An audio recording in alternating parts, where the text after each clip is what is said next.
First of all, thank you for being here, alhamdulillah, to this beautiful event, a very beautiful place, and organized by a very beautiful organization, Al-Attas Foundation. Thank you very much. And the titles of tonight's session, I would say, this is not a talk session, this is not a sharahan, as we call it, this is a session, right? Sharing by Sheikh Muhiyuddin al-Attas is why be good, right? An interesting topic, yes. A short title, but the meaning is kind of deep. You know, I asked Ustaz just now, why be good? In what context are we looking at the good? You know, is it kindness, morale, or maybe excelling in something that you do that is good? That means good as well, right? And according to Ustaz, if he does the excel part, this is going to be a motivational talk.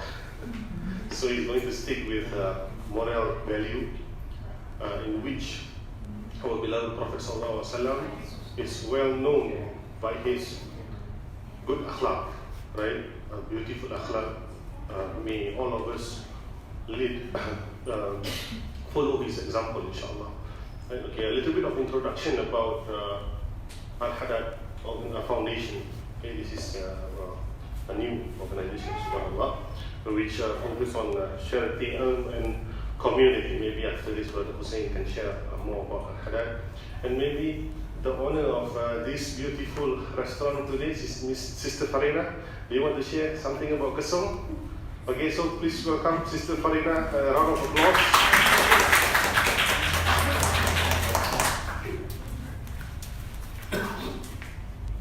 Assalamualaikum. Hi, I'm Farina.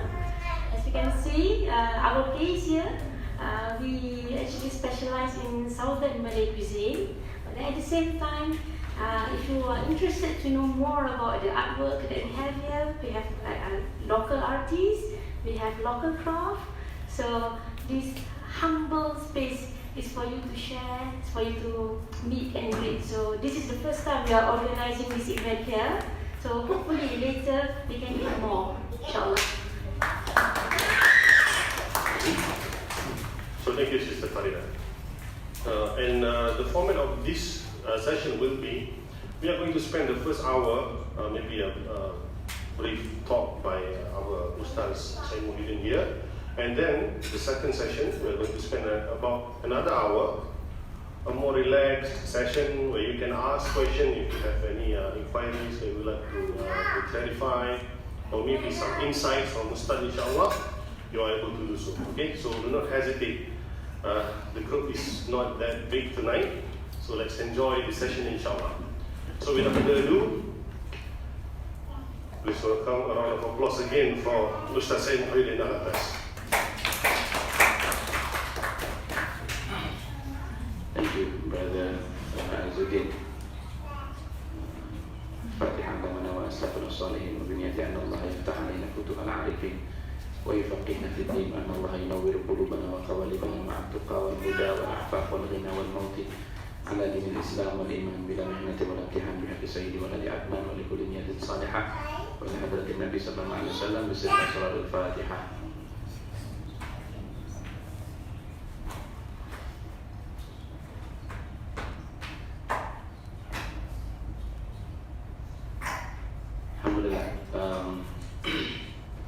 Feels very good to be in Penang. I haven't been in Penang since a long time, maybe since my childhood days, I suppose. And as an adult, this is my first time. Well, I like it that we can walk around Georgetown. Feels comfy. But tonight we're going to talk about why be good, the question of why should one be moral. And I suggested to Hussein that perhaps we can talk from the multiple perspectives of philosophy and then secular modernity, and then gradually move towards the discussion on why be good from an Islamic worldview standpoint. But overall, the question of why be good is a value judgment, meaning to say why should one be good is dependent on different worldviews, because different people from different religious, philosophic traditions will have different idea and conception of the good. And how they respond to that question and the urgency of that question will likewise be reflected based on which worldview they operate from. I think amongst the earliest minds recorded, or at least the earliest well-known minds to have posed this question were the Greeks. In particular, I think it was Plato, or perhaps it was his teacher Socrates, who asked such a question: why should one be good? And his, shall we say, his great work, The Republic, focused on the question of justice. And goodness certainly is one of, or goodness and morality is one of the constituents of justice. In that work, which is presented in dialogue form, the young people were getting agitated because the conventional offerings on what justice means did not satisfy them, because they knew at about the same time politics was corrupting everything, because due to the rise of the sophists, who were basically a group of teachers who took money for teaching, taught people that they can have any conclusion they want. They taught using a combination of rhetorics and powerful arguments and so on, in order that a young, ambitious person may be able to advance himself in politics. And so the setting of the Republic has Socrates facing up with one of these sophists, Thrasymachus, on asking what justice is. Thrasymachus is a sort of an ethical skeptic, and at the same time he is a pragmatist. He says that in reality there's no such thing as goodness or justice. It is just the agreement of the strong. Basically, justice is whatever the powerful decide. Whatever the most powerful and the most influential, whatever they decide, now that's what justice is. Certainly for Socrates, who's a philosopher, he disagrees with that. That's the very opposite of the definition of justice, isn't it? Justice should not mean whatever the strong decide. Justice is its own property, whatever it is. After having some rounds of discussions, gradually the youth became impatient, and they knew that they had a more personal problem that they wanted Socrates to answer, on the question of why should one be just? Why should one be moral? Supposing we know what it is. Yeah, supposing we know then that what this goodness means, why should one be just? Because perhaps we might not know the definition of it, we might not know the truth and reality of it, but we know its opposite.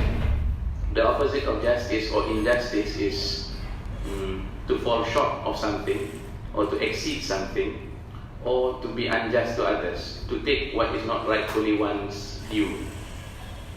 In day-to-day parlance, it involves thievery, killing, deceit, every known form of injustice.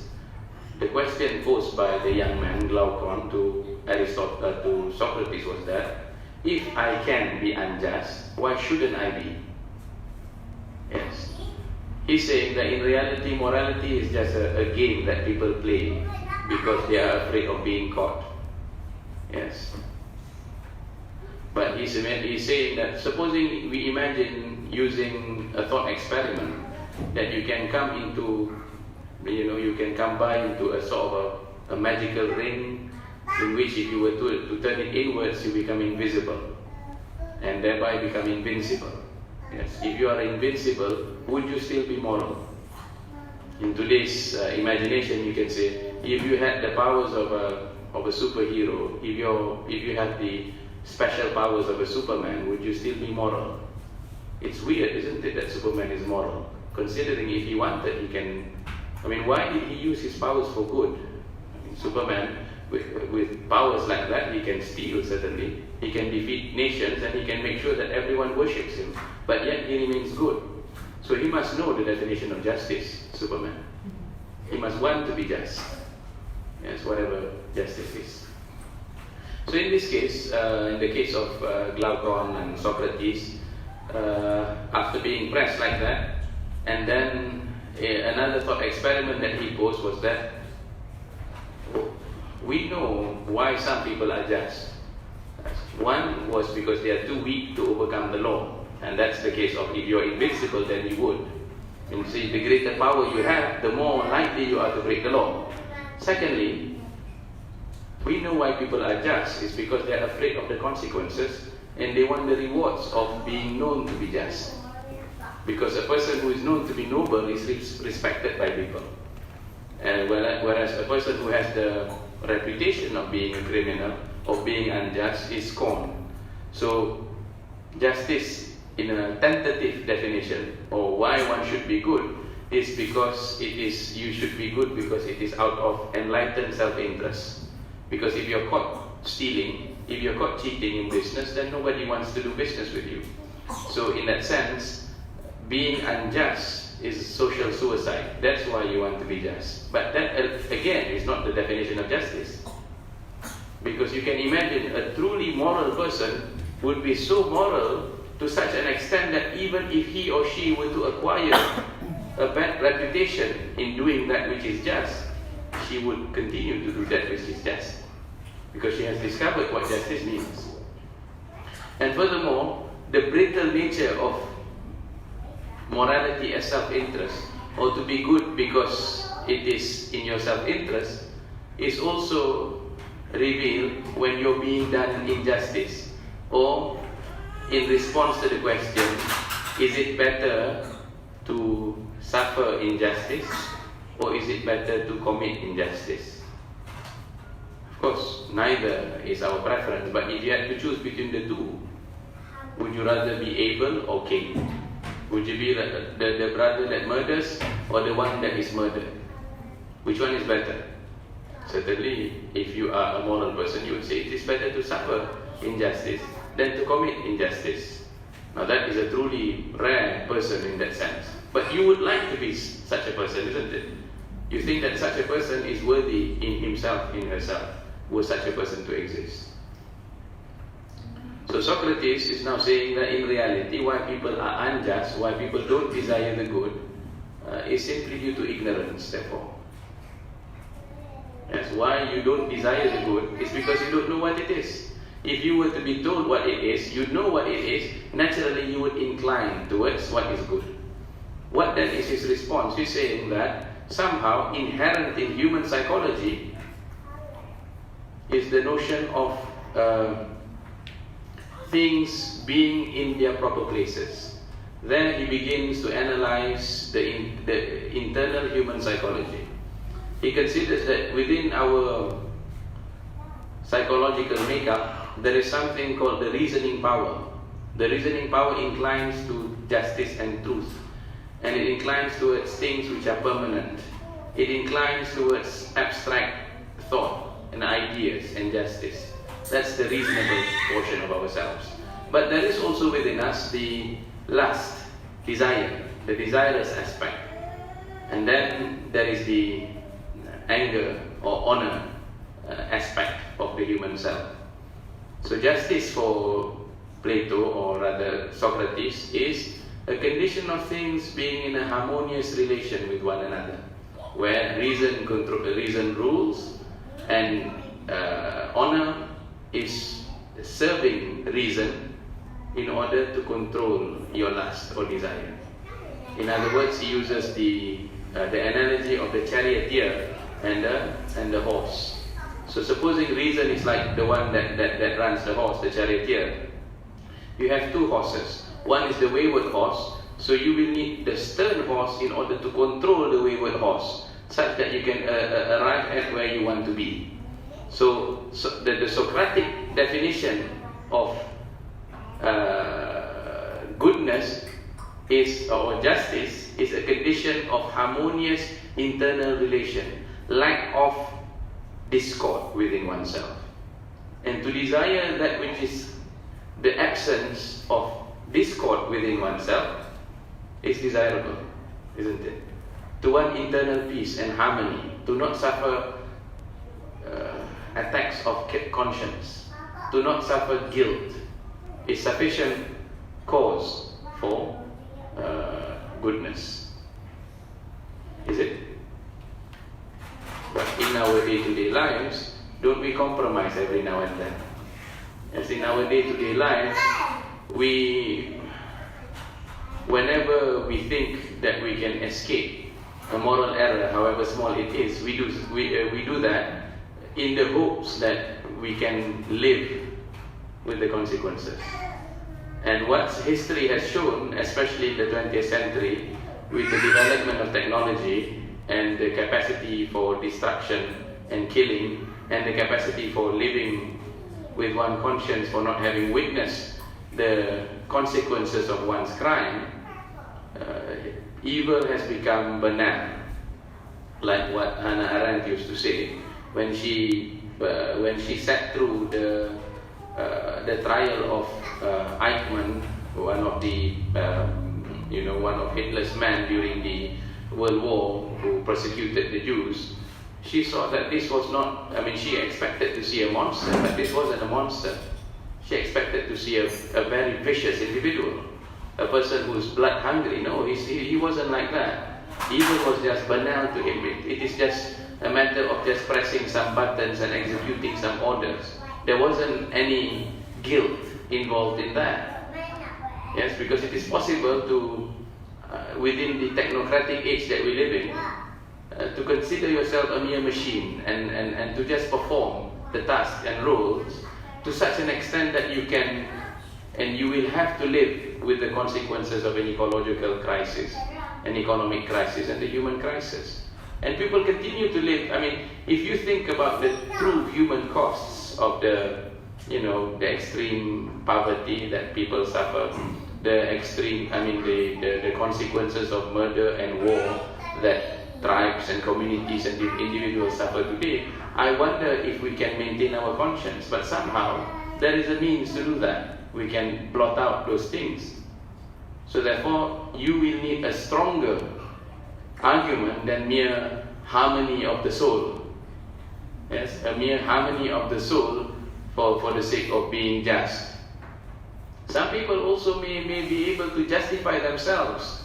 For example, you can imagine a father who involves himself in a sort of employment, shall we say, a sort of work that involves, say, unjust things. But he can justify it, saying that I'm doing this for the sake of my children. I'm doing this for the sake of my loved ones, even though it may cost the life of others. Yes? So there's this means that human beings justify whatever evil they do. So you will therefore need a stronger argument. I would say that Socrates would be insufficient in our time to answer the question of why should one be good. But although we know that we don't want to fall into the extreme ends of Thrasymachus, meaning to say we don't want to be, except for perhaps those with maybe sociopathic and psychopathic tendencies, those who suffer from megalomania, perhaps from craze for power. Those people have to be checked, because truly some of them might believe that it is really okay to cause suffering and harm to others so long as whatever they desire is met. And then there's the effect of education, or rather the effect of industrialization and desensitization of the mind, desensitization of the spirit and emotions. As a result, gradually you become immune to the effects of murder. Imagine how our children are socialized today. How many acts of murder have they witnessed in a single day, supposing they play one of those games that shoots people to die? Or how many sexual scenes might they have witnessed where they allow, say for example, on their own to surf on the internet and watch pornography every day and increase the level of intensity that they might be observing? What could be going on in their minds until gradually they lose their humanity in those states? Yes.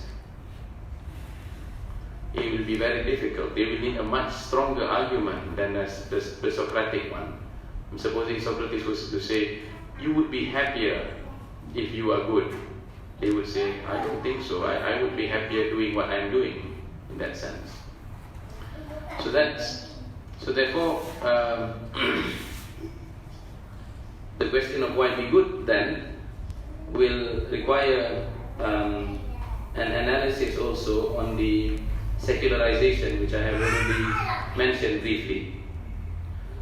Over the past, say, maybe 500 years or so, I think Max Weber, he observed there is something called the disenchantment of nature. Nature has been removed of any spiritual meaning.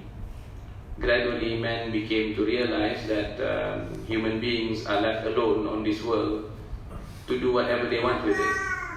And they have this understanding that there is no source for justice and goodness except for that which they understood or defined for themselves.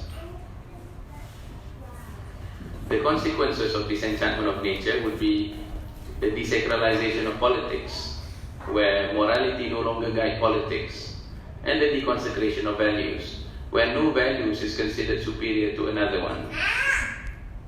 With the development of technology, likewise, what then has happened is new conception of knowledge that's been fostered, since say the Cartesian century of the 17th century.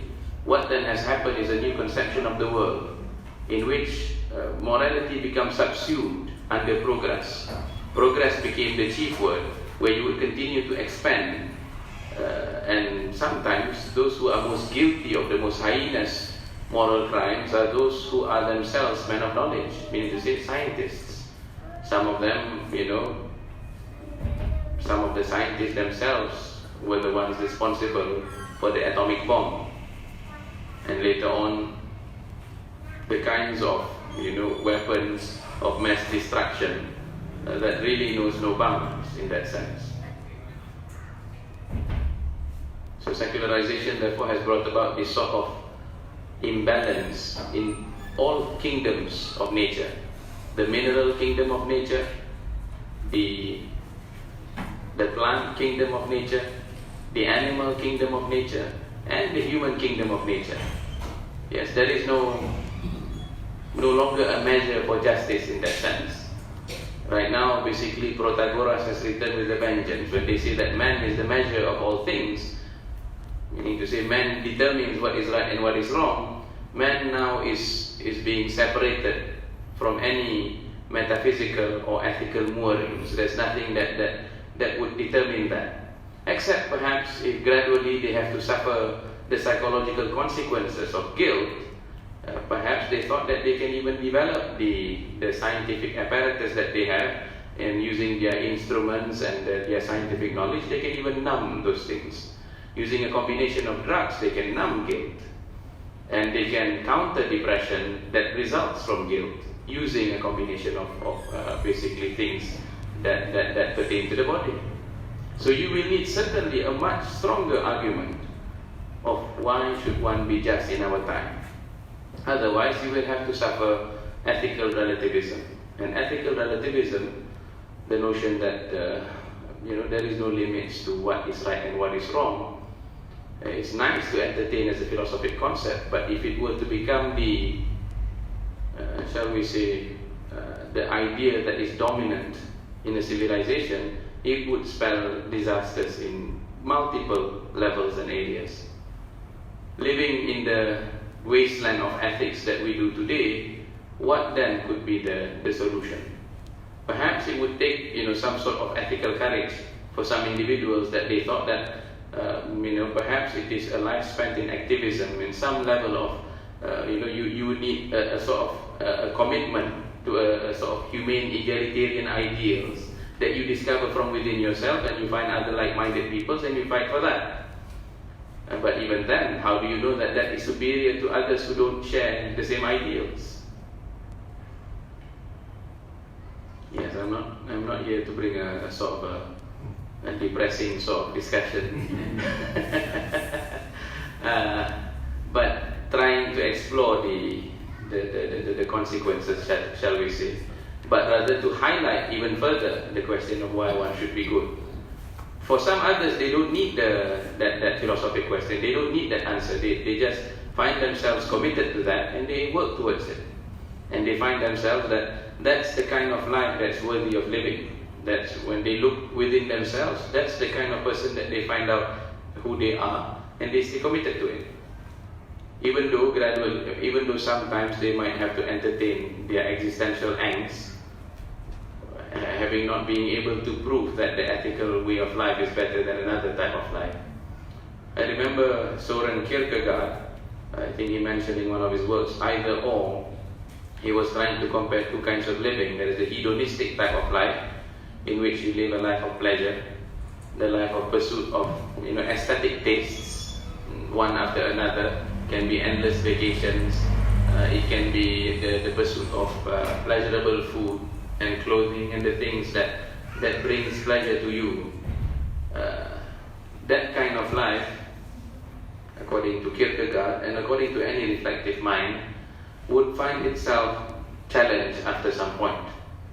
There will be, based on human psychology, the law of diminishing returns. Supposing you say that you try to find out a sort of thing that will make you happy by traveling, eventually you realize, oh, they all look the same, they all taste the same. None of them is going to augment my feeling of pleasure. After a while, you will have to look for extreme things. But perhaps you would search for near-death experiences. But how near can you go to death before you cross over, isn't it? Then there is the life of ethics. The life of ethics is the life of intersubjectivity, the life of being involved in a community and to find out how do you be of service. That is somehow superior to the hedonistic life, but that again can be taxing, because you have to continuously battle against yourself between being the servant of the people, meaning to say the person who serves the people, which is your ideal, and your internal desire of ruling over people, your internal desire for power over people, because power has its own pleasures too. Yes, and when you seek and when you desire power and you don't know how to curtail this desire, how to control it, and whether or not it is wrong and whether it deserves to be controlled, gradually, you might realize that you live a life in pursuit of power that in reality destroys who you are. So, what then is the life which is most worthy of living? I mean, neither this nor that. He tries to intimate a kind of life that is superior to those, either the ethical or the hedonistic. He thinks that is perhaps answered in his Fear and Trembling, in which he claims that the life which is superior to either the life of hedonism and the life of ethics is the life of the submission to God. Fear of God and submission of God, being conscious and aware of His commands, and to live life like that is that kind of life that he thought worthy of living. Perhaps that would fit him, but later the scholars and philosophers, especially at the weight of secularization as a philosophical program, can no longer entertain that reality. Perhaps their own experience of religion has forfeited their confidence in the ability of organized religion to satisfy them. Perhaps they find out that their minds, their intellects can no longer fathom, can no longer believe within that frame. So I don't know. I mean, that was the extent of my knowledge of Western philosophy. I think after that I went into Islamic thought, and then I realized that's the road for me. But I don't know if that's the journey that you'd like to take.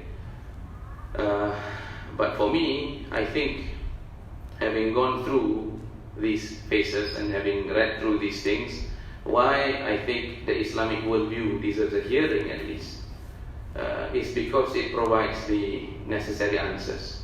At least that which would satisfy me, and that which has satisfied great minds like Imam al-Ghazali. The worldview of Islam first associates the notion of goodness to the notion of meaning. Yes, meaning to say you cannot define what is good, why should one be good, before one answers the question of who you are and what constitutes your perfection, what constitutes the answer to the question of, why you are here, where will you be going, what sort of life are you to lead. Remember again, just now we mentioned the existentialists. The existentialists consider that no, that these essential things do not exist. What exists, what merely is a given is your existence. Those things you have to, figure out for yourself. You are condemned to be free to find out for yourself what is it that satisfies you. But the worldview of Islam doesn't leave man on his own, or doesn't leave a person on her own, his own, without guidance. God tells us in the Quran that in reality we are not what meets the eye, we are the very eye. Meaning what meets the eye is spelled with the E-Y-E, but we are the I as in the capital I, the spirit. In reality, the Quran tells us that we are not just bodies having spiritual experiences. We are spirit having a bodily experience. In reality, we have been before we are. And that reality which we have been before we are is the reality of the covenant. There is a period, there is a moment before our existence now, in a sense in which we were souls gathered together before God. And in that state of knowledge, in that state of consciousness, awareness of God, God answered, or God rather asked the question, Alastu bi Rabbikum? And then we answered, Bala Shahidna. The question, it's amazing. The answer to the question of who man is, the answer to the question of our purpose of life, is posed in the Quran in the form of a question, in which the positive answer determines our purpose of life. So God reveals this event before our being here. And in that event, He mentioned a question which he asked.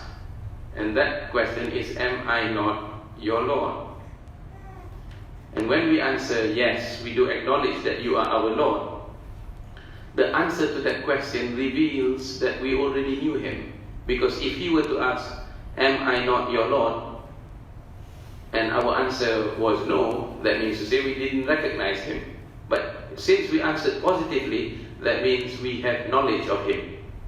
And there is also therein the reality of language. That means we were already articulate. We were as articulate souls answering a question in definite terms. Yes, we do acknowledge that you are our Lord. And in this world, as we descend into this world, as we become involved with our body intimately, we become neither body nor soul now, but a third being, a constituent of the two. On the one hand we are body, but on the other hand we are spirit. Yes, we're neither mind nor body in that sense. We are a third being, constituent of the two. In this process, we are made to lose that initial knowledge. But that loss is not permanent. It is a kind of forgetfulness that can be gradually regained. And regaining that identity is done via religion. And religion is given then a special definition. Yes, religion is submission. Religion is paying our debt. One of the definitions of religion is the repayment of debt. And what debt is it that we are repaying God? It is the debt of existence.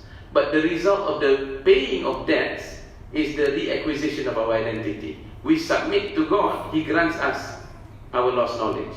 We submit to God, He grants us our lost identity. We submit to God, we return to the reality of ourselves.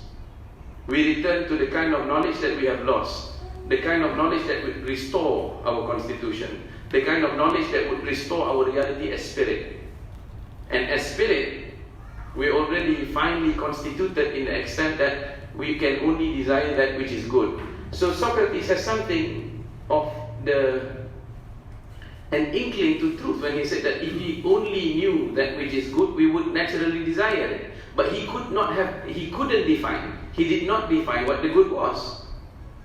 But here is the Quran coming in a revealed form, telling us that which is good for you is the restoration of that lost knowledge. And the restoration of that lost knowledge, once you've acquired it, would make it impossible, or rather would make it ignorance or injustice of the most extreme kind on your part to be doing that which is unjust. Why is that? Because now, with the knowledge that we have regained based on that covenant and the affirmation of that covenant, is that submission to that brings happiness. Opposition to that brings discord. Doing that which is just makes us happier, and doing its opposite gives us instability. And we can see also that those who have pursued their desires, what the Quran does is that it identifies all these different voices within us and tells us which one is the real you, not the false ones. Without guidance, we would think, and we might identify ourselves with the desirous aspect, the spirit of concupiscence, the one that desires, constant. We know that, you cannot live hedonistically continuously. But then we don't have an argument against that. But the Quran says that that's not you. That's your desire that you are meant to control. You're not the anger. You're not the devilish aspect. There is a satanic aspect also in the human self that we need to overcome. And that satanic aspect is the one that desires discord and enmity between people. We sometimes find ourselves guilty of some such things when we spread lies, when we spread misinformation, when we break trusts and promises. That doesn't come from desire. That doesn't come from anger. That comes from a darker aspect of the soul. And if we did not identify that as something that we need to remove from ourselves, we'll have to live with that burden, and living with the fear that that burden would consume us. We become like Venom, isn't it? That guy who always opposes Spider-Man. Because you have no means to counteract that force. It's a very evil and dark force. You would wish to be liberated from it, but you don't know how. There's no means of countering it. So people have to live with it. But what religion does is that it teaches you how to control that, how to refrain and allow, and how to disallow that aspect of you to become bigger, how to control it, how to constrict its movement, and how to develop and allow the potentiality within your spirit to come to its full fruition. And that's why the Prophet Muhammad said that I was sent in order to perfect human nobility, human character. The reason I was sent, the reason that I was given revelation is in order to perfect human ethics, human character, human virtue.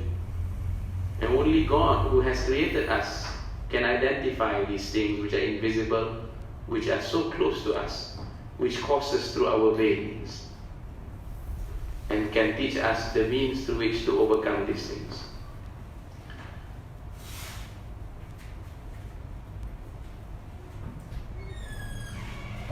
Why be good then within the worldview of Islam is answered because it is our reality.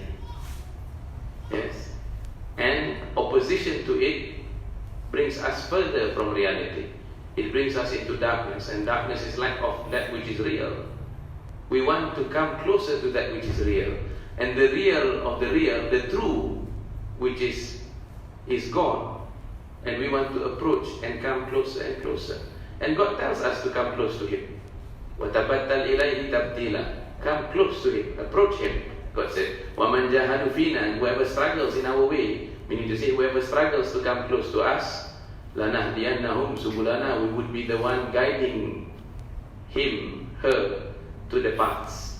And furthermore, not only is such metaphysical promises given to us, not only is a promise of an afterlife of pleasure in His countenance offered to us, even in this world, we were already offered a very worthy trade.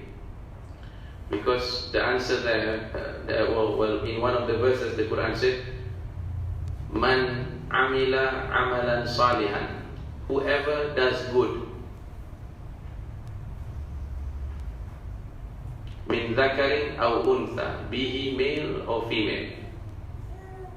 Wa huwa mu'minun, whereas he or she is a believer in God. Falanuhyiyannahu, we then shall cause her hayatan tayyibah, to live a good life. You live a good life. You live a life of harmony. You live a life of peace. You live a life of a kind of happiness and bliss, even in this world.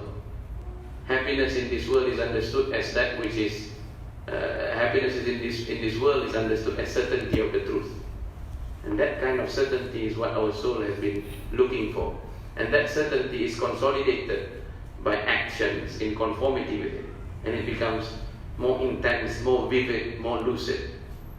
And happiness is not the highest possible state. Meaning to say, happiness is certainty. It is one level, it is one threshold. But at the higher levels, at the highest level, it involves love of God. Now no longer are you veiled by the entirety of existence. I mean, these things no longer become veils. These things, for us, maybe in the past, they used to be, whereas in reality they were symbols, they became things in our worldview. We saw them as just mere things in that sense, for our disposal. But with the worldview gradually emerging within us as a result, not just as contemplation of truth, but submission to that truth, obedience to that truth, worshipping that truth, gradually what happens is that these things becomes a veil. And as the veil becomes lifted, gradually you see them for what they are, as mirrors reflecting the absolute, as mirrors reflecting the truth. Then gradually you live and you await. You await impatiently even. You anticipate your death. Because death then becomes a bridge that connects the lover and the beloved. Yes. So I think that's my answer to why we should be good.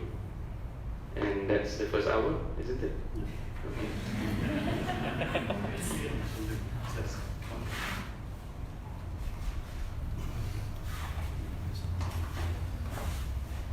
Thank you, Sheikh. You guys still good? Yeah, heavy stuff, I understood. Yeah? As usual, alhamdulillah. But before that, I would like to apologize because I haven't introduced this event properly. I was too nervous before, sorry. So, the full topic of tonight's session is why be good. Why be good in the perspective from philosophy, which is why Ustaz was speaking about Socrates just now, the question that was asked by Socrates, cultural modernity and the worldview of Islam.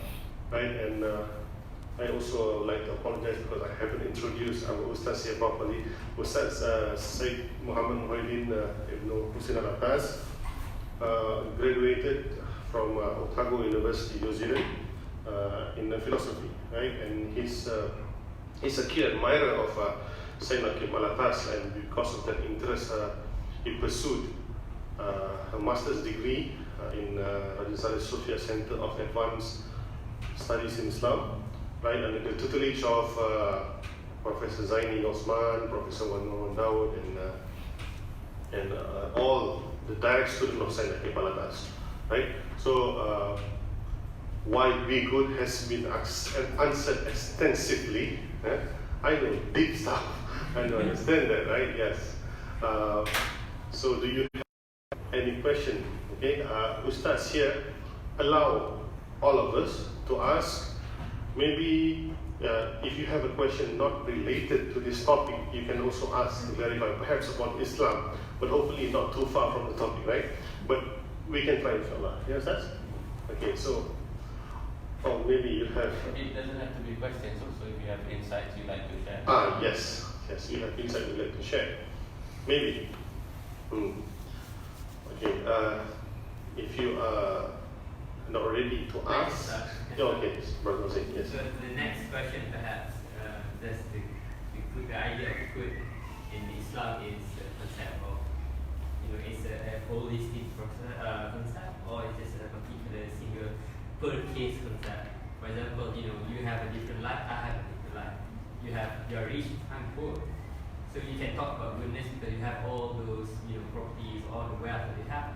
But my life is about bread and butter. So I need to survive. So does my goodness and your goodness differ, or is it same thing?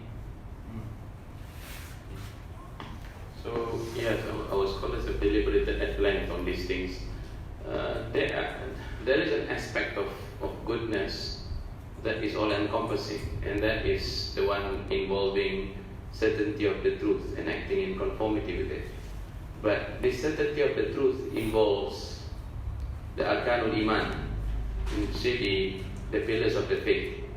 You have to have certainty that there is a God and He sent Muhammad, and Muhammad is His messenger, and Muhammad is our guide in the manner of how we practice religion, how we understand religion as His messenger in that sense.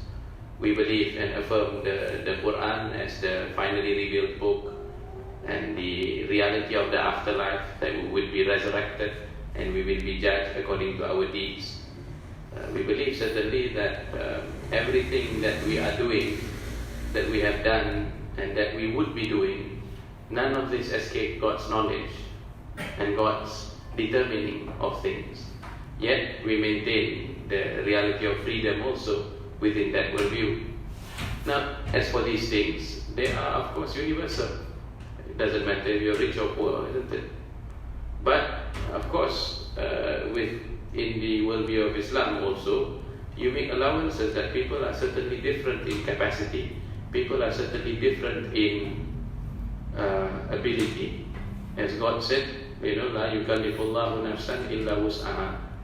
A self, a soul is never burdened with more than what it can bear.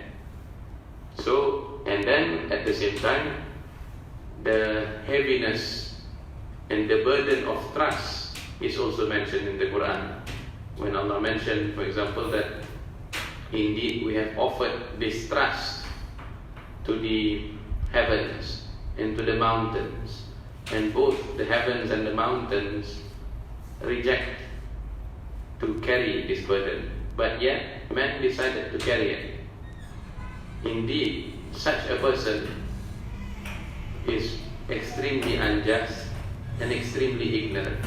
Meaning to say, a person who would take on trust, amanah, in the form of wealth, in the form of possession, in the form of whatever goodness there is in this world, must understand that those things are trust. We exist in this world having a dual function. To God, we are His servants, but on this earth, we are His vicegerents. So there is amanah, there is khilafah, and there is ubudiyah. To God, what we owe Him is worship. But to the world, we are as stewards. We are tasked with the maintenance and the sustainability of the ecology. We are tasked with the maintenance and the sustainability of ourselves. And we are tasked with responsibility between human beings. So therefore, sure, there's differences, meaning to say a person who has wealth will have to account for those who doesn't have wealth. Those with wealth are responsible in understanding that whatever that you own, there are people who have rights over it. There are beings that have rights over it. And usually, if the worldview is intact, they understand these things about wealth.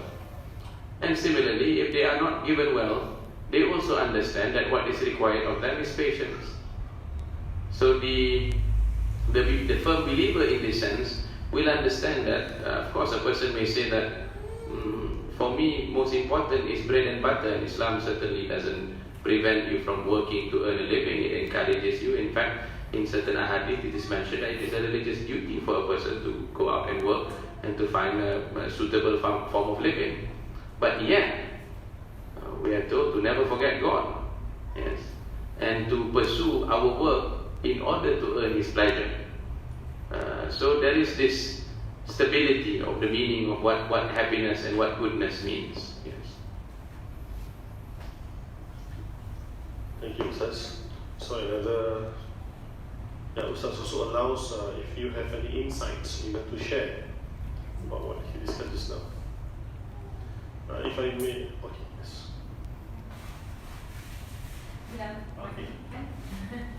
So I was thinking, in our journey of discovering what does it mean being good and actually being it, we may acknowledge someone else next to us who we recognize he is good, like, for what we understand he's doing good. So should we acknowledge it, like in the way we may tell him, like, okay, look, I can see you, I can see you're doing good. Are we actually contaminating the way he's doing good? Are we kind of waking up his ego that is maybe trying to fight? And I don't know, should we actually highlight the fact he's doing, because we are doing good for us, for God? No? So is that a personal journey we're going through? So should we actually, I don't know, how should we, when we recognize it, what should we do? Yes. I think that's a very subtle question. First, there is the general command in the Quran, وَتَعَوَنُوا عَلَى الْبِرِّ وَالتَّقْوَى, that as believers, when we recognize there are other people who are believers, we are meant to support each other. The Quran mentions that you must enjoin each other and you must assist one another, you must help one another on doing good, al-bir, and on taqwa, fear of God. And we know from the practice of the Prophet, this doing good in the first sense, the bir sense, he would work together even with people who were not Muslims in that sense, for that which is recognized to be good. I mean, charitable work, sustaining the environment, helping the poor and the destitute. These things are, across worldviews, are recognized to be good. So assisting one another can mean assisting with your efforts, assisting with your words certainly, or assisting it with prayer. It does not necessarily awaken those things in the person. In fact, that person can be even more spirited to do what he or she is doing. Whereas if a person congratulates you on doing good and you feel a burst of your ego, then it is that person who needs help, not the one who wants to help the person. Certainly about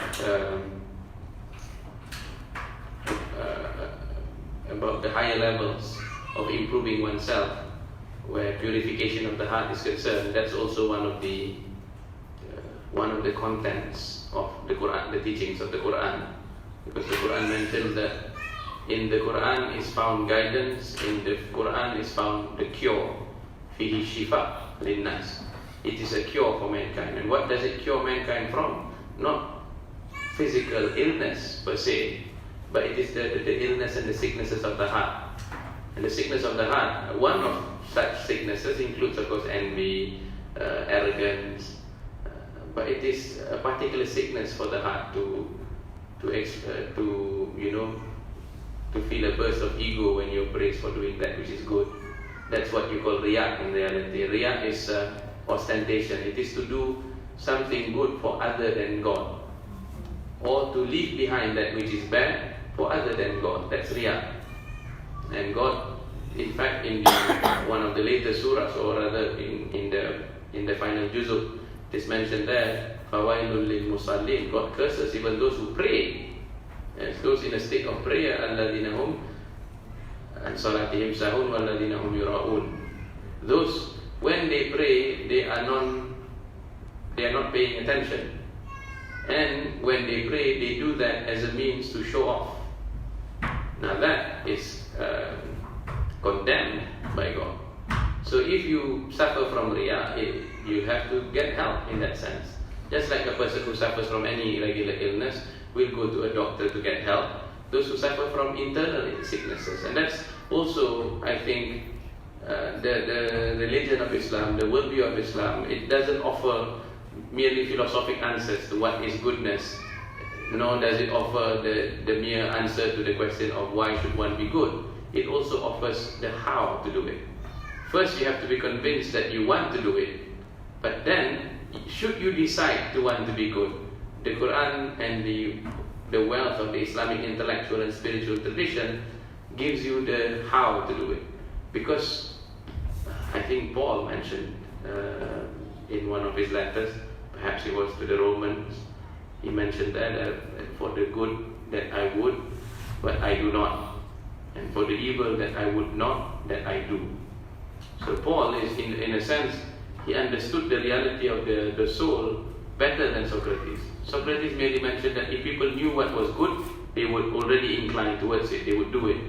The only sin is ignorance. But Paul is saying no, despite knowing what is the good, there are many people who fail to meet it. And now the Quran, as God's final dispensation, the final revelation, mentions, yes, you may, if you are at the state of that which is called the Nafsul Ammara Bisu. The spirit, or the self, in a state of ignorance, uncontrolled, untamed, without knowledge, and has never been disciplined, in a state of lack of discipline, is in a state of what the Quran calls the self that inclines towards evil. If you were to give that self knowledge, if you were to give that self truth, what then that self, when that self discovers that, oh no, I'm doing that which is bad. The first is knowledge. The first part, the first half of the journey is knowledge. To know that what you're doing is destructive to yourself. What you're doing is destructive to your ultimate fate. What you're doing will deny you of happiness that you crave, that you desire. Then gradually, supposing that that person becomes convinced, not in the mere belief sense, but he has faith in God now, that person, with a combination of several spiritual types of discipline, like what is called contemplation, introspection, taking dhikr as recollection and remembrance of God, praying, and several of the things that's prescribed, gradually moves to a higher station. That self is now no longer the self that always inclines towards evil, the Nafsul Ammara Bisu. It now ascends to the station of what is called the self that censures itself, the Nafsul Lawama. This is a powerful self. You're superior to the one that always inclines to evil and has no arguments against it. Imagine yourself being a brute in that sense. Imagine yourself always doing whatever your heart's desire and never having second thoughts about it. Perhaps during our adolescence, we were perhaps like that. We were thinking of pranking people. We were thinking of, a life free of responsibilities and consequences of our actions. And many people live today in an extended adolescence, isn't it? Some of them until they become leaders, until they fail to adult in that sense. But the self that has been given proper knowledge gradually ascends to that self that censures itself, the lawama. But if you keep firm and steady on the path, gradually it is not impossible nor inconceivable that a person may, even before she dies, even in a state of maturity, attains to the station of nafsul mutmainnah, a condition of the soul, the restful and calm state, in which now you no longer suffer the hell of human vices. That's the real hell in reality, vices within you that you have to suffer and to sleep with, the guilt.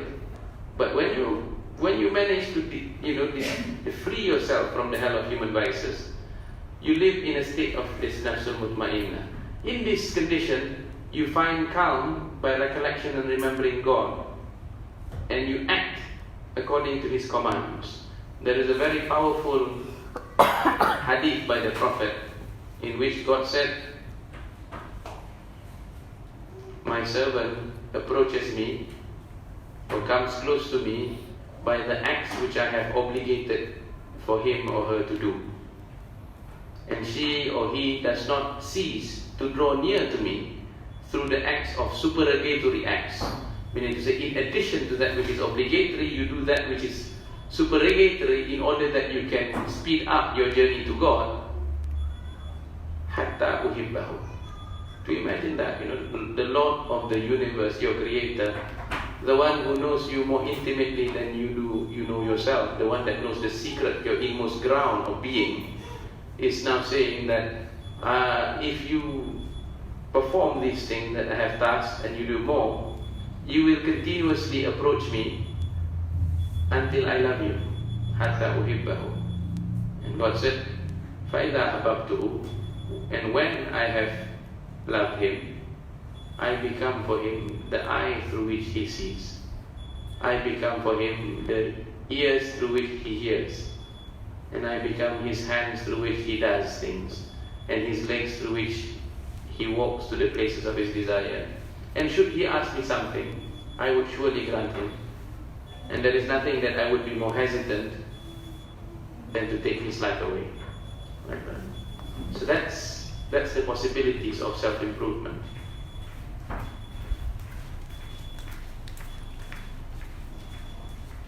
The last part of that answer, maybe until I love you, subhanAllah. Okay, yeah, sir. Yeah, brother. Yeah, if a person, they doing a lot of good deeds, but at the same time revealing to the society that he's doing a good deed. So is that in itself nullify his deeds? Entirely, yeah. Does that entirely defines all his good deeds, right? Yeah, because he's revealing that he's doing good. Yeah. Well,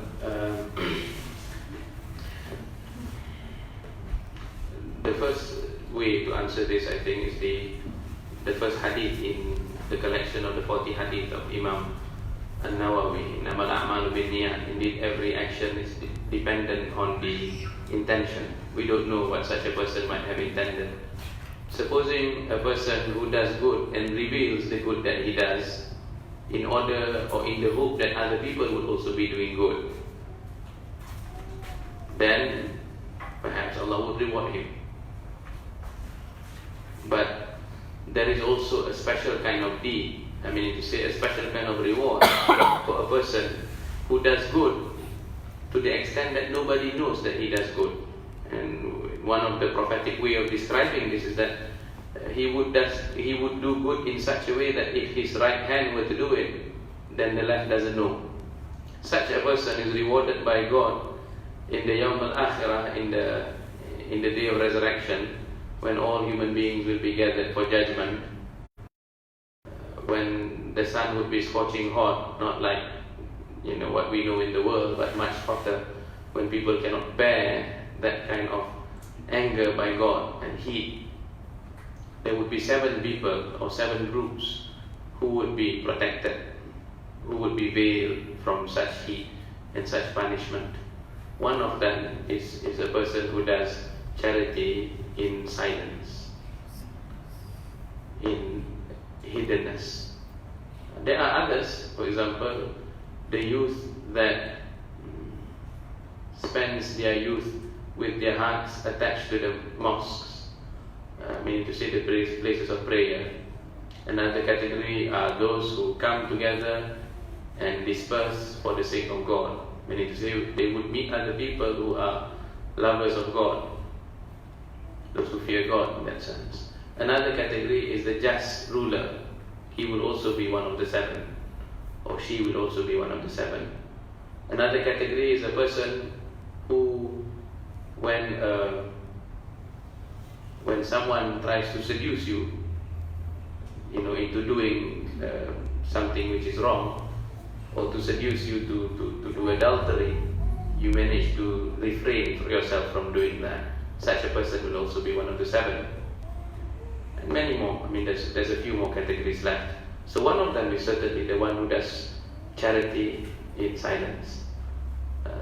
Right now, the challenge, of course, is to do that, isn't it? Because if you have problems with certainty, if you do not look at God as the ultimate aim and ultimate end of your action, if your worldview is somehow secularized, what you consider is just this world, then what needs to be done is a correction of the niyyah. You need to understand what is real and what is more worthy. One of the things that Imam al-Ghazali pointed out in his book of knowledge, he mentioned that the bare minimum knowledge that a person should consider himself as obligatory in possessing is the knowledge that the afterlife is worth more than this life. If you consider this world is equivalent to the next world, then you haven't met even the minimum requirement of knowledge. Imagine if a person considers that this world is all there is. Imagine if a person considers that this world is worth more than the afterlife. How can it be? I mean, it is the height of stupidity to think that that which is ephemeral and that which does not satisfy, that which is limited, can be superior to that which is permanent and everlasting. That is inconceivable. In reality, if we use our intellects properly, if we consider that the akhirah, I mean the life, the afterlife, is the one that is permanent, everlasting, in which the good will be rewarded accordingly and the bad would also be done with accordingly also, in which you have the opportunity to meet God and to behold God. And the beholding of God, the beatific vision, is the highest degree of beauty, or is the highest degree of happiness. It is higher than even love of God in this world. It is higher than knowledge of God in this world. To be able to behold God, that's the greatest possible pleasure. Of course, in our ignorance, we would think that other things would be equivalent to that. Only a person who is ignorant of such beauty would not want it. A person who might, like a person who has always eaten clay, for example, and never really eaten real food. Yes, like that. To desire consistently eating clay, when in reality there is real food, that which satisfies your soul. That's the likeness. So there needs to be a corrective in knowledge. If you think that you want to spoil your good deeds by showing it to other people, if you think that you need other people's adulation, you need other people's praise in order to feel good about yourself, how sad a person is if the person needs to find in the applause of others what good opinion they lack of themselves, isn't it?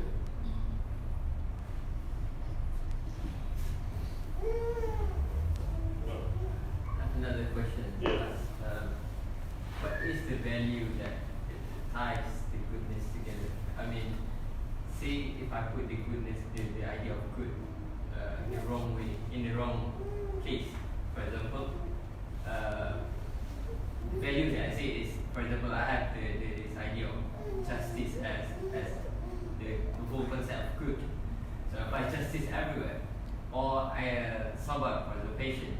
So I apply patient every day, even though justice needs to apply to that particular situation. So what is the value that holds as in behind the idea of concept of goodness in Islam? Is it mercy? Is it justice? Or is it all? I would say that the answer to that question is knowledge, ultimately, isn't it? Knowledge of the proper places of things, knowledge of the relative value of things. Once you know the relative value of things, you will know what to be pursued. In fact, within the worldview, there is a place to pursue your, needs in this world, and then there is a need to pursue the needs of the afterlife. But if you have sufficient amount of knowledge, you would divide your energies accordingly in that sense, and your time accordingly in that sense. So I would say that according to Ibn Abbas, in his tafsir, in his commentary of the verse, that God taught us to say the prayer, Rabbana atina fid dunya hasanah. God grant us for us in this world a good life. Wa fil akhirah hasanah. Give us also a good life in the afterlife. Wa qina adzaban nar, and protect us from the fire of your punishment. Ibn Abbas, in making the commentary, what does hasanah in this world consist of? What does goodness in this world consist of? Some people say it means having a good wife. That's what happiness in this world is. Well, that's certainly a good thing to have in the world, or a good husband, isn't it? Imagine, because you have a better half that you look forward to coming back, every day from work, and you have pleasurable conversation. That would be very pleasurable. For others, they consider that the goodness in this world is having a roof on top of their heads, having food on the table, having health. All these things are good, certainly. But Ibn Abbas was talking about the good of this world is knowledge and amal saleh, knowledge and good deeds. That's the good of this world. Because to be able to perform, to have knowledge is already a major achievement. And to perform good deeds based on that knowledge will ensure that your good deeds will last until the afterlife. I have a question, Mr. Is there such thing that we can choose which good we want to do? For example, I might not be good to animals, but I'm good to orphans. I might not be good to my friends, but I'm good to my parents. I might not be good in doing this, but I'm good in another. Like Mr. just now asked, does that nullify altogether the goodness that is performed? At the same time, there are beggars.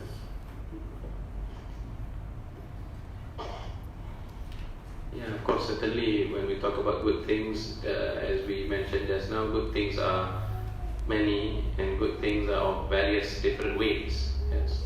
Some things are in the category of good things which are obligatory, so they have to be performed. But there are good things which are in the category of charity, in which if you perform, you'd be rewarded. So the priority should be, the obligatory should be performed first, and then that which is based on charity can be performed next. So as God mentions, Inna Allaha ya'muru bil adli wal ihsan. God commands you to be just and charitable. So meaning to say justice must first be met. Once you've met justice, meaning to say you have performed the tasks and duties that you're tasked with, then comes charity. Charity is a greater form of justice.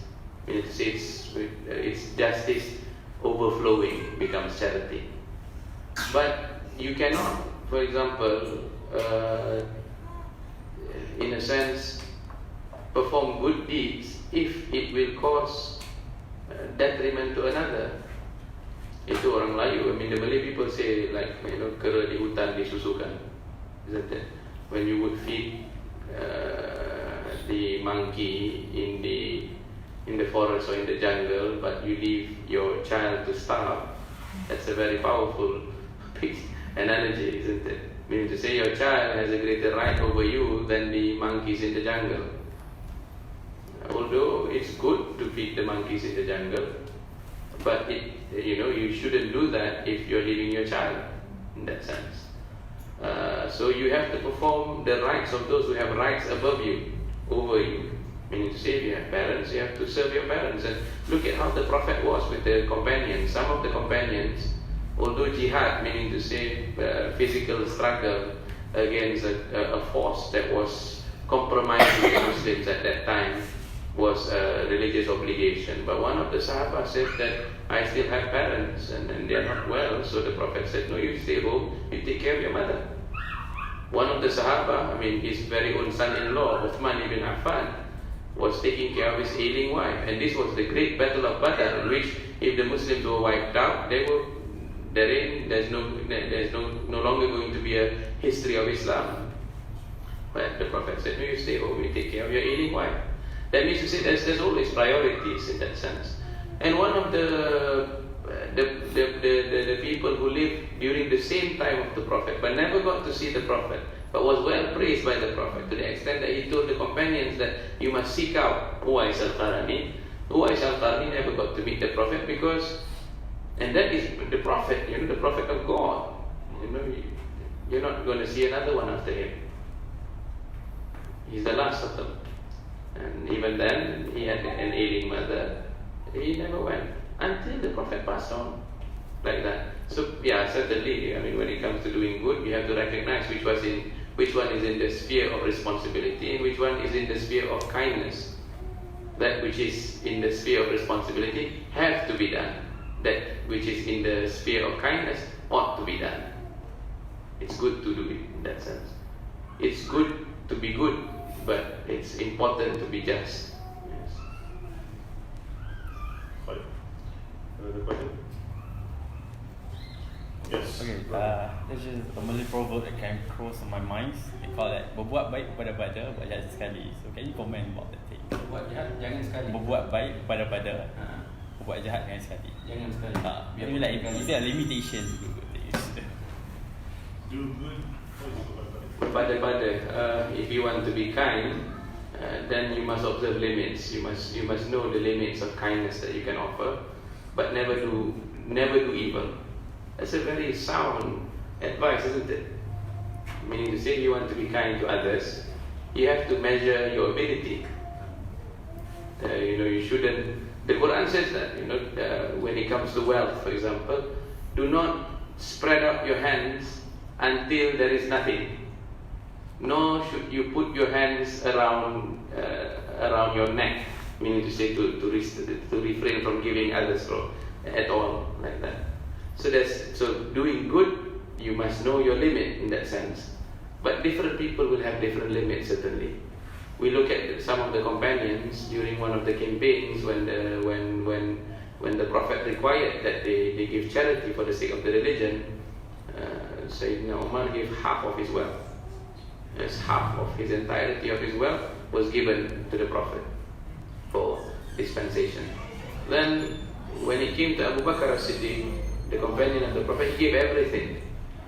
Then Umar asked, or the Prophet asked, what then would you leave your wife and your children? Abu Bakr said, I leave them God and the Prophet.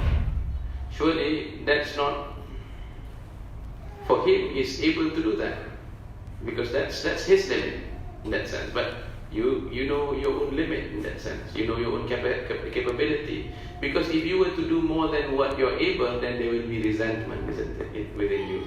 Then you will feel bad for doing that which is good. So that's why you limit yourself to that which you're capable of. But you need to try to challenge your nafs in that sense. You need to challenge your desire in trying to do more and more and more. Even with regards to prayer, of course the wajib has to be prayed. But with regards to the sunnah, it is better to pray 2 rak'ahs. Yes. Then, but 2 rak'ahs every night, than to go at one go, pray 20 rak'ahs when you wake up. You're not going to do it the next day. Perhaps you might even miss Fajr if you do that. So tu yang buat baik berpada-pada, but never do bad. That's good, isn't it? It's good to never do bad. It's good if a person is known to have never done wrong to anyone. At least you're safe on that account. Because the Prophet himself said, Man salim al-Muslim, the definition of a Muslim is if other believers, if other people is safe from his hands and safe from his tongue. So that means, what is the Prophet saying? Buat jahat jangan sekali lah, isn't it? He's saying, don't do bad. So don't do bad. Do good as far as you're able. That's the meaning of that term.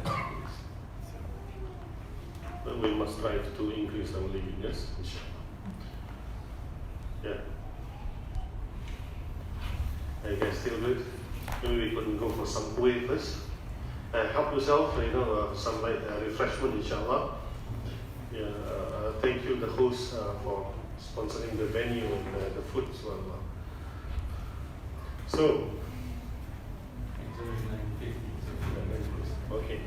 And perhaps Ustaz is going to wrap with a short conclusion. Is it okay, Ustaz? Or maybe you have another question, what will say? Or you want to share about tomorrow's event? Maybe I can. Okay, alright. Brothers and sisters, we again would like to thank you for coming in tonight. Okay, for your information, tomorrow there will be another event. Right? Yesterday we just completed with a group of USM students with the title of The Crisis of Self-Worth, of Self-Meaning, right? And I thought that was heavy. And today the title was simpler, it was heavier. and tomorrow the trend is, the title got shorter, so you have to expect what is going to happen tomorrow. Again, Ustaz inshallah is going to discuss the introduction of a book by Sayyid Nakib al-Attas, about knowledge, right? And worldview. Is it worldview? Yes, knowledge and worldview. Inshallah, with a brief observation. The event will be in Dewan Al-Haddad in Pertang. Maybe we can share the venue afterwards, inshallah. So again, it is a free event. While Ustaz will be here and he will be leaving on Sunday, inshallah. You are free to come and again to ask questions, to seek knowledge, and Allah subhanahu wa ta'ala bless all of us. Okay, so it's already 9:50. Perhaps Ustaz can make a short conclusion, inshallah, and maybe we can end the session with a dua. Right? Okay, so Ustaz. Well, I think it's the session is already well concluded. I think it's good to come back and being able to reflect about these things. These are very fundamental questions. I remember my teacher, Professor Wan, he used to say that usually questions of this nature, despite its importance, is rarely indulged by us. We feel that there is a sort of even yesterday I visited somebody close by, and when I said that we're going to be talking about why be good, the lady said, well, what makes you qualified to talk about that?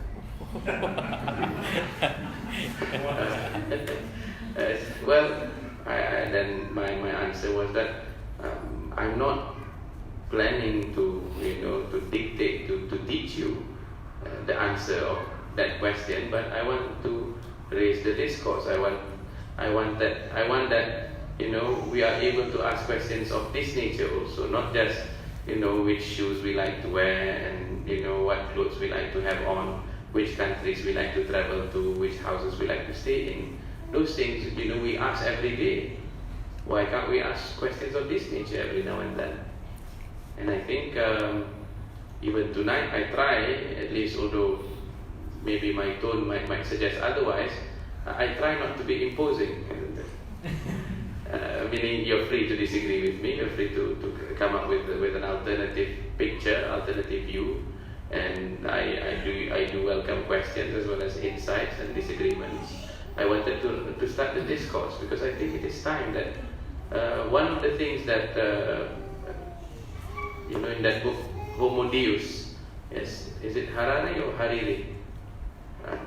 Noah Harari perhaps, yes. In that book he raised the question of how two trends will come up in the 21st century. One is techno-humanism and the other is dataism. The rise of big data will take away human freedom, his belief, because what happens is that the algorithm will be so complex so as to be able to know you more than you know yourself. At least that's what they think, because they say that even these days, with 7 likes, they can know you as well as your colleague. With maybe 50 likes on your social media, they can know you as well as your perhaps good friend.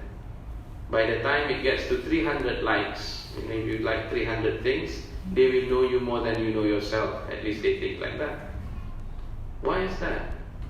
Well, that's because we have surrendered our capacity to think. That's because we've surrendered our capacity to ask questions. Not to say to put out the answers, to simply just ask questions of meaning, to ask questions of who we are. Whereas in reality we know that, well, as far as knowledge is concerned, in this entirety of being in existence, we have yet to discover another being like us.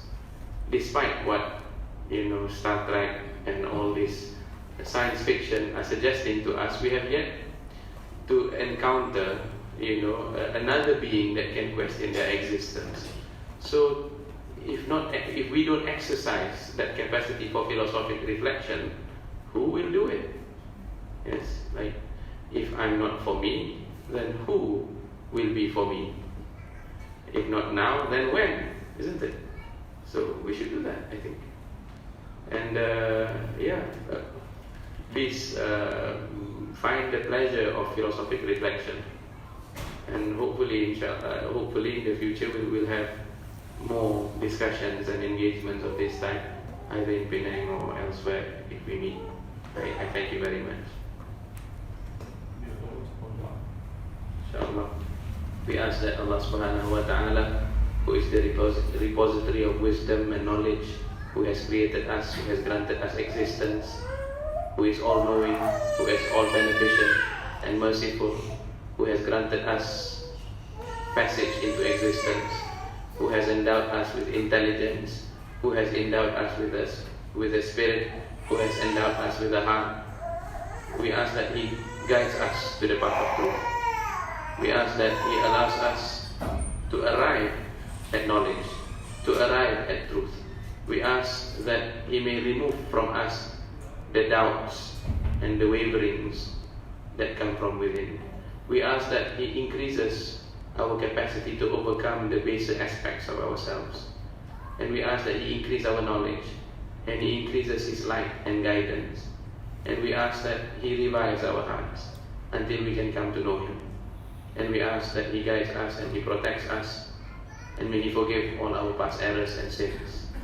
And we ask that He increases us in love and friendship and happiness, and bless ourselves, our partners, our children. And may He, as He gathered us here tonight, and He has made us ask Him, and has made us seek from Him, and He is the giving. And as He just has gathered us tonight, may He gather us also amongst the group of people that He loves in the afterlife, and may He grant us ease of passage into His Jannah, into His garden, into His paradise. Amin ya Rabbal Alamin.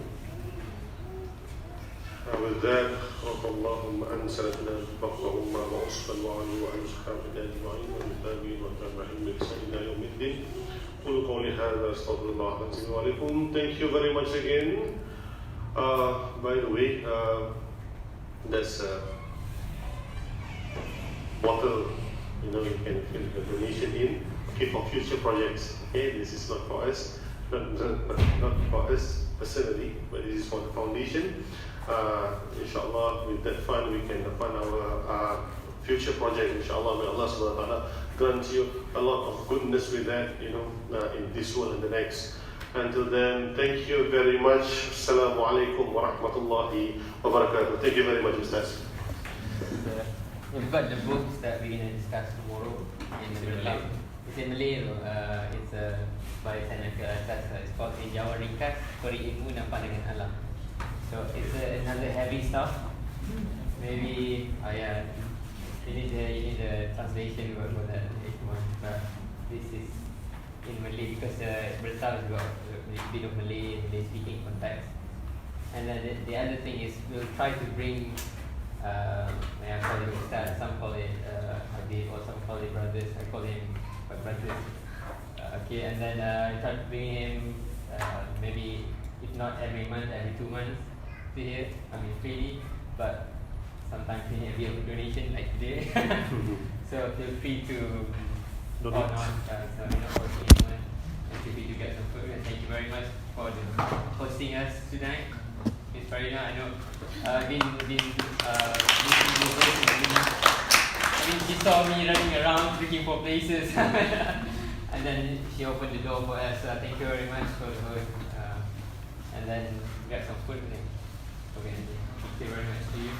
Yes, I'll be in KL from the 9th to the 12th of January. I hope to see some of you join KL. The food is free, right? Yeah, it's free. Yeah, so please. It's free. Do not hesitate, please.